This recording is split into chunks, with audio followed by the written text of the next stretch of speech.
Domenica Montanaro giving us the big picture perspective. More from you later. Thank you. Exactly. Well, the hottest race in Pennsylvania is attracting late endorsements, less than 72 hours until Election Day. After getting President Clinton to stump for him earlier this week, Democratic candidate Joe Sestak picked up the endorsement of African-American religious leaders in Philadelphia.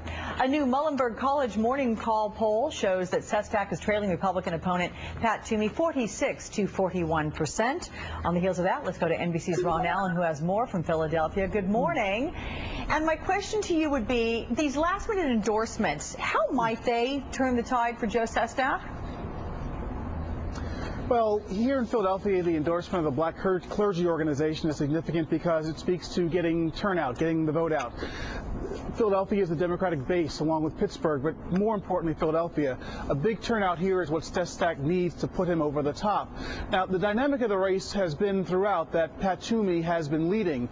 For those of you who don't know him, he is a conservative Republican, a former congressman, a businessman, and a former president of the Club for Growth, the anti-tax, anti-big government group, and that's basically what he's been all about. He's been leading in the polls consistently.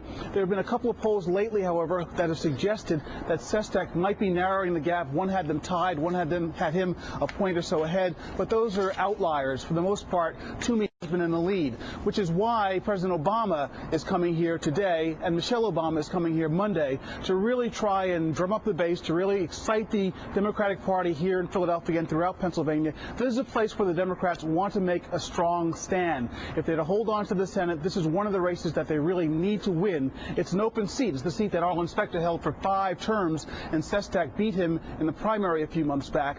He's a candidate who's something of a bit of a, well, he's not a real party guy, and one of the knocks against him is that he's not very popular with the party because he didn't get out of the race when they were trying to clear the way for Arlen Specter back a few months ago. So some of that headwind may be buffeting him now as he's trying to get the base excited about his candidacy. But again, this is one that the Democrats really have to hang on to if they're going to hang on to the Senate. And a lot of outside money has been pouring in here.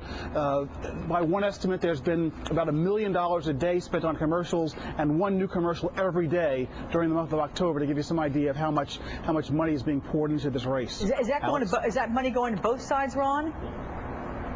Yes, it's going to both sides because, again, you have Toomey, a very popular candidate in the Republican Party, the former president of this Club for Growth organization, which has been a very strong conservative advocacy group, political group, as well as a grassroots group.